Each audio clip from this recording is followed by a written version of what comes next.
and Just Create podcast, powered by CBA Studios in downtown Birmingham, Alabama. Shut up! What's up? What's up? What's up? What's up? What's going on with you, sir? I'm good. Good. How you I'm doing? good. I'm good. So, where are you located right now? Are you in LA or Atlanta? Or Yeah. Right now, I'm in Los Angeles. okay. I got you. It's funny, I've been following you now for quite some time. I'm always keeping to see what you've been between you and Cold Train. I always try to kind of Okay. follow you guys here and there to kind of see what you guys got going on. Um, During the process, I think one of the before this particular project, uh, I was definitely seeing you on like the For Your Man's or Fatal Attraction, and Mhm. I was also following you on a few of the series, web series that you were a part of, such as the Hello Cupid joint from a couple of years back, and things of that Okay. nature. We're seeing you still moving or whatnot. So I was like, so it's funny because when I went to go check out the movie on Netflix uh, last week, I believe it was surprising. I had no idea that you was even in that joint. So when I'm looking at it, Uh-huh. I'm like, ah man, what? I'm like, ah man. And I gotta say, it's funny because it was definitely a different look or whatnot, and I was pleasantly surprised. I said, this is crazy. Like you really, really did your thing in it, or whatnot. And I had a proud mama moment or whatnot to see you So, doing it. I was like, okay. And then the way that I feel when the way that that an actor, an artist has really done what he's supposed to do is when you forget that one, you even know the person, and two, uh, you get wrapped up into the character that they're playing or whatnot. So you definitely did your role justice. Cause I was actually hating you. I really was. Like I was like, yo, they need to kill this real quick type of my bad. thing. But yeah, so I'm gonna hop right into it. This is Ayanna Shon with the Shut Up and Just Create podcast. I have the one and only, oh so talented, Mr. himself, Stephen Barrington, with me. Man, you're too kind. You're too kind. Thank you for having No problem. So, Stephen, let's give them a little bit of a background. I met you on the set of Product of American Ghetto quite some me. time back. I had the pleasure and opportunity to lend a hand as a PA on that particular set, and you did your thing in that film as well. Uh, and I actually, you're one that I took to and gravitated to off the first meet, just with being able to see you work multiple hats. And even in that particular film, I didn't even realize you were acting in it. I thought you was more so behind the scenes I because you did were a who I lot in had to that film. report to. I was the casting director. I was Ah. the I was the second AD. Shoot, I was a PA. I was an actor. I wore a lot of different hats in that on that film, man. That was a journey. Yes. Yes. So, for those that need to play catch up and get to know you, let's give them a little bit of a background. Tell us how you got into the film industry as an actor, as well as uh, give a little bit light of doing the behind the scenes joints as well. Man, well, I went 12 years in theater, dabbling in theater, just doing like school and then we even went to college, and I never thought about pursuing acting as a career. Actually, in the beginning, it was just something I loved to do, and it was actually like my quickest way to get a degree. Because I was like, yeah, I actually like this, so this should be quick. And but I never thought like, yo, go pursue a career in it. Like even after you graduate, we grew up in a world where it's very like, oh, you got to get money, you got to make money, you got to get a good job. And my family's from Jamaica, where I'm first generation American here, and so it's kind of like a very like there's a little pressure involved with like, oh, you get the opportunity to go to American school and you do all this. But nonetheless, I've only been in the film industry for 7 years now. I've been in the film industry 7 years, and I started out as doing extra work and just taking any and every opportunity I could. Okay. But what I had to do was I had to cut off theater. Okay. I had to stop doing theater and focus solely on the film industry. Because although I consider the acting the same, it's two different arenas. Right. It's very hard to audition and plan for shoots when you have rehearsal every day. You got 6 shows next weekend. Yeah, so you gotta kind of choose your battles. But yeah, then once I got in the film industry, I've just been locked in. The first project I booked for film was The Blacklist. Actually, no. Let me rewind. That was the first like major television project. Okay. When I said I was gonna focus on film, I booked The Blacklist, and one day on set kind of changed everything for me. I was like, all right, this is it. I'm focused on it. It was such a fun opportunity. So yeah, anybody who sees this, make sure y'all go watch season 2 so y'all can run up the residuals for the boy. Nice. But yeah. And tell me, because for those of you that don't know, like I was stating as far as, and it's funny because there's no feeling like when you're watching a show that you're already familiar with. Especially, I'm big on web series. Web series is what got me started into the film industry itself. So, like I said, I had already been a part of the Black film community as far as watching every web series that comes out that is good. So with the Hello Cupids and things of that nature. So to watch that, and I see that you're on like the reboot version where it's the men because it started off with the females or whatnot. And I'm not expecting to see you on the joint. So I'm like, whoa, wait a minute. You know what I'm saying? Type of thing. So let's give those that are aspiring to walk along your journey and footsteps. Tell us, what did doing web series or being a part of web series do for you as an actor? I mean, well, it was building, man. It gives you an opportunity to get to work immediately. People are creating web series, in their backyard. Right. They don't need a major studio. They don't need major funding. They say, look, you show up for these couple hours, let's make this happen. And I mean, it gives you an opportunity to work on your craft. You know what I mean? And then at that, like, there are web series that pay. And then you want to show up for work, ready to work. I've never taken any opportunity for granted. If I say I'm coming to set, if I say I'm coming to work on your project, I don't care I don't care if you say, look, all I got is one slice of pizza for everybody. If I agree to show up to your set, I'm gonna give you 150%. And you know what? I strongly believe that. Because, like I said, even when to see the difference between this particular interview and maybe those that I've done is the fact that I seen it. You know what I'm saying? I got a chance to witness the multiple hats that you wore and to be able to see how committed you were to that particular project and things of that nature. So I would definitely say, okay, you know what, I'm co-signing and stamped approved I endorse this particular campaign that you're gonna give. Yeah. Nah, it's very real, man. Like I can't.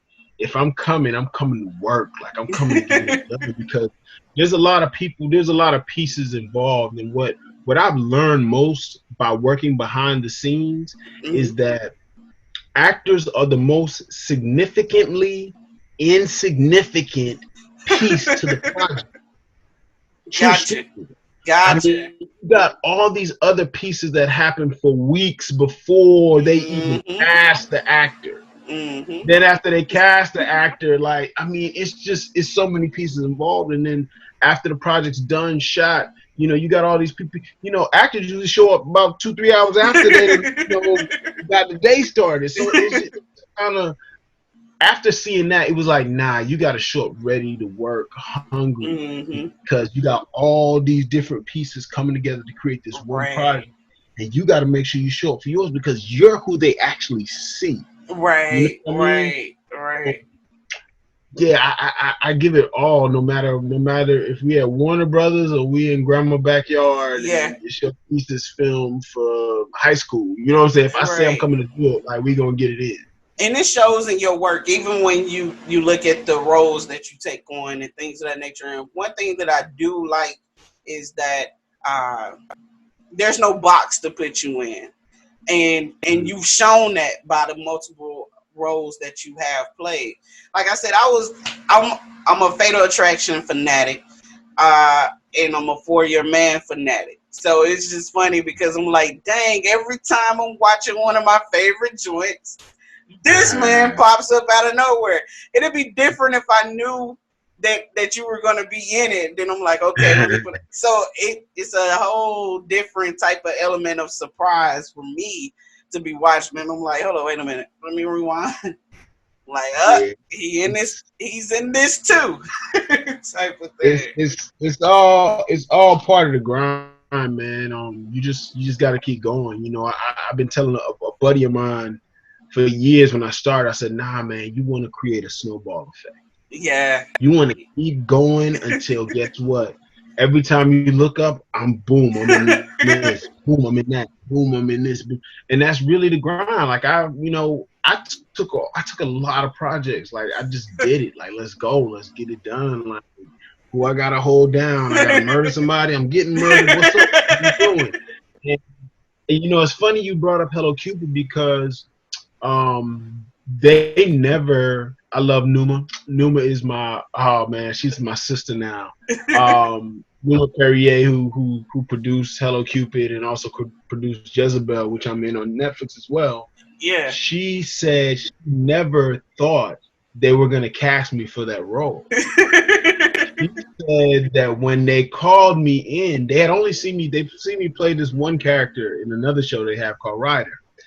And after they was like, we just called you in because they said we called you in just because we knew you. It was like, yeah, we see you on audition. And it was like, and you came in and killed it. And we was like, and so it's kind of funny because like they never expected me because it was such a kind of fun kind of role.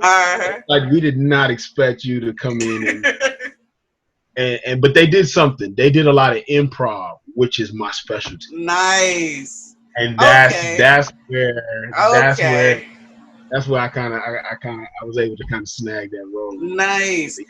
Now, it's, the good thing about you being out there in LA is funny because the first episode that I did to the podcast, shout out to Kevin Foster. He's a writer for UMC.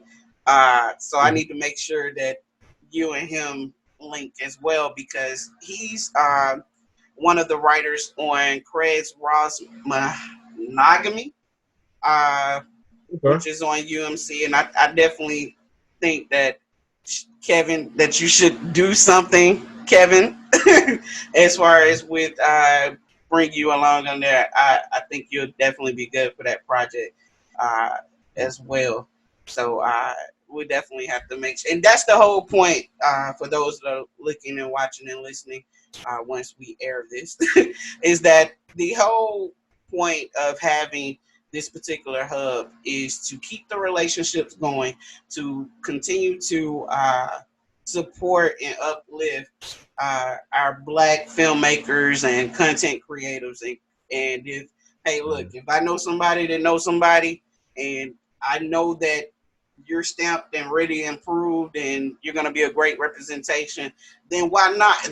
In our community, a lot of times we have this crab in the bucket mentality, but there's a seat for everybody. You get what I'm stating? So, no, most definitely. Most definitely. So and, that's something I've always done. I've never fought people for roles. Like, nah, man, I want you going and kill it too. Like, if I walk an audition and it's 10 of us and I know 5 of these guys and I'm speaking to them, like, right. I've seen people like, oh, I don't want to talk to you because we got in the same audition. Like, what? Like, I want you to win. Like, right. I want you to win. I want you. I don't know to win, and I don't think people realize. And I'm gonna be honest with you. I feel like a lot of times I win simply because I want everybody to win, and it's literally manifestation. Mm-hmm. It's like I want everybody around me working. Mm-hmm. I don't want all the roles. Mm-hmm. No, hell no. Yep. I don't want all the roles. I just want to work. And so I think sometimes people get caught up in the I want to be the star. Right. It's like just show up for work, man. Do what you love. I mean, every opportunity is an opportunity to do what you love.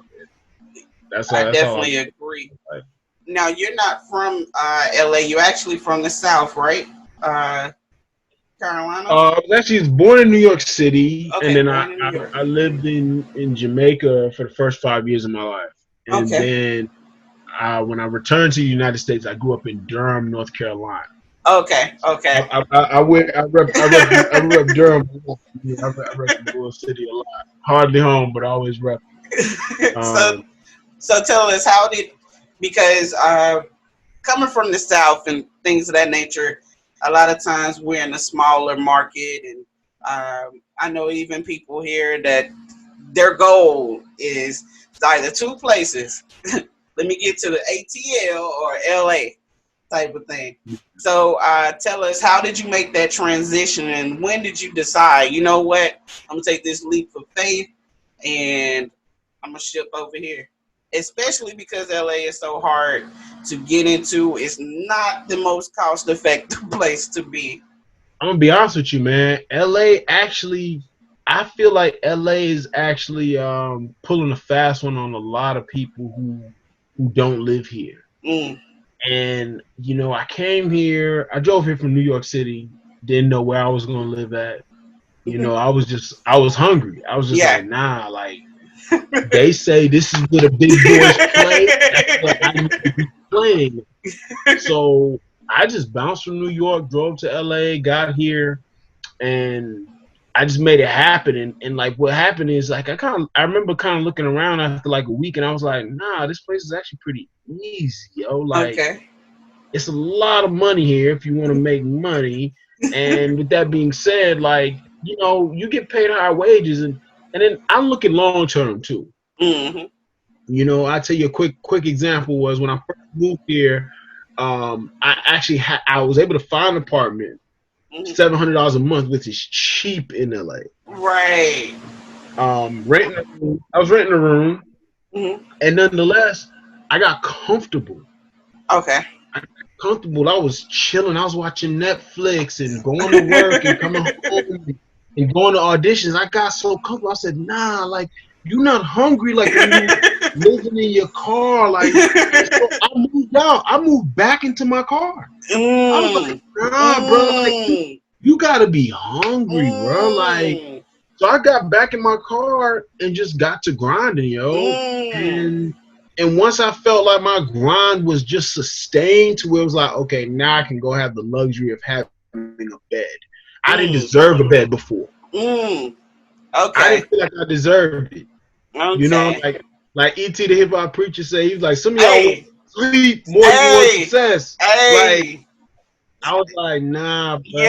Yeah. I was like, you gotta get uncomfortable. You gotta get uncomfortable and go after the things you want. And that's what I did, man. And I'm starting to see a lot more of the things coming to fruition, more more people are reaching out for me to do projects, and I Mm. mean, I'm excited because it's still only the beginning of my career. Like I really haven't done nothing.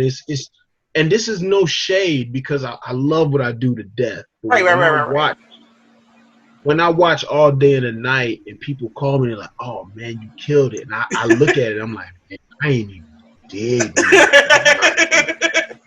Like I ain't even. Oh, when I get that opportunity to really carry a film from Okay. start to finish and Okay. own it. Oh man, Okay. y'all think gonna be in for a treat. I honestly think this particular project is going to be one that's going to give you the spotlight and the recognition that that car deserves. I really Yeah. do. The reason why I do. Go ahead. I was gonna say the reason why I say that is first off, you're the whole movie is talking about Malcolm.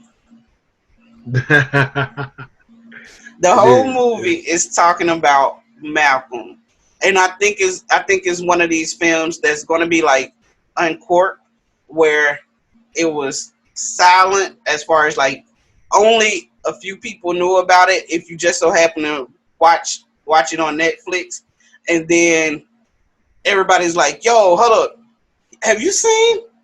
Have you seen?" And I think it's going to be a snowball effect. So I give it like another couple of weeks, month max, and it's going to be one of those joints that everybody like, "Yo, you got to make sure you check out. You got to make sure you check it out. You got to make sure you check it out." It's yielded me a lot of opportunities already, and you know, it's a blessing to be able to work with Jeffrey Wright and Joe Robert Cole, all in the same project. You know what I mean? Like Joe Robert Cole, you know, he's an up and coming like big time writer, like you know, writer of Black Panther. So I know he's got eyes all over him. So I was grateful to be a part of the project, man. And then he was a great director at that. You know, like. You know, sometimes you work on projects and it's like, all right, let's get through this. Let's create this magic. You know, but I didn't want to leave set. I wanted to keep working. I wanted to it was like, yo, that's it. This is more like, you know. And then, you know, for me as an actor, I love direction. I love to create the different spaces that a director wants to see. You know what I mean? Because that final scene with me where, you know, where it's the flashback and it's the younger me and the younger guy. We actually did four different takes. And I was wondering which one they were gonna use. Okay. Because, you know, when I was watching the film, I was like, nah, I gotta see which take they use on this part. Because, you know, I was just wondering, and I realized they used that one just to create more of a hate towards Malcolm, because they did a couple where Malcolm actually cared. Okay. They did a couple where he actually gave a damn about the whole situation. And so it was just kind of crazy, like, you know, just to go back and realize the choices they made. But you understand, like, that's what makes a film, you know, what it is. Editing and the piecing together. I ain't gonna lie, because I didn't really hate you until that part. Then I was like, oh yeah, he deserved Nobody the whole clip. Man, I felt bad for you until I felt like 50. Yo, get the strap. Get the strap. I was like, yo, I was like, it is so funny because I remember my whole face. I was like, oh nah, he got to go. He got to go. For real. But so tell me, what type of audition tips and what type of advice do you have as a filmmaker and as an actor to those that are trying to get their grit in the game? Man, your imagination is powerful. That's something I take into every audition. When it comes to audition, I take my imagination in there, because sometimes you got to imagine you're on a cliff You know what I mean? Like the scene says, "Oh, you're on the edge of a cliff and you're fighting for your life, and this is your final speech with so and so so." And it's like, can you really imagine yourself on the edge of the cliff? Like you got to get there, but really, you're really in a room, a white room with four walls. Right. But you gotta really bring that space to life. You gotta see it in your mind, because then it changes everything. You know, like when you see these different things happening, it just changes everything. It puts you into space. So imagination is key when it comes to auditions, especially with self-tapes and even in-person auditions. And tell the truth. Just tell the truth. Like, don't judge that character and tell that character's truth. If you just say, yes, I'm going to do this audition, be 1,000% honest. No matter who that character is, whether they're a nice guy or a bad guy, you got to go and be this person and not judge them. You can't judge them, no matter who they are. Now, advice, man, there's work involved. There's a lot of work. And I will say this, I'll say a lot of the work is personal. It's personal work, like inner work, like consistently working on yourself to get better every day. You know, figuring out the things that you love about yourself, figuring out the things you even want to change about yourself, and just like literally making stronger choices every day. Because it's very important that you are able to, you got to be able to control yourself, if that makes sense. If you don't have discipline for yourself, you're not going to be disciplined enough to get those projects and do the things that you really want to do if you don't have discipline. You know, I've been on sets and I've worked with actors who I've been to a table read with them, and we've had a table read, and then we're supposed to come back 2 weeks later to start filming, and we come back to film it, and they don't know their line, and it's mind-blowing to me. Right. You know, work ethic is everything in this game. Like, you really got to do the work. There's work involved. Don't think you can skip the work. You can't skip it. There's no shortcuts. Let them know how long, because I want to make sure that if nothing is taken from this this interview, and I'm glad that you stated as far as the 2 weeks of having a script and going back and being in a room and they do not know their lines. I know for me, with being a filmmaker, a director, that's the most slap in the face that you can really get from those that claim that they want it. And you also spoke on the discipline and being committed to the journey. So with that being said, I want them to know how long you've been doing this, so that they'll see. I woke up 9 years ago and said, I'm focused solely on acting. That's it. I've been an actor for a long time, but I woke up 9 years ago and said, no, I'm pursuing a cold-blooded career in acting. And I don't want to talk to nobody unless it got something to do with acting. And I went from North Carolina to Atlanta, Georgia, to New York City, to LA. So I spent 3 years in Atlanta. I was like 3 to 4 years in Atlanta. Then I spent 1 year in New York City. And now I've been here almost 5 years. 5 years now in LA. So yeah, I've been just wholeheartedly going at acting like it was I'm gonna die without it, like straight up. Shut up! Hey, this is Ayanna Shon with the Shut Up and Just Create podcast.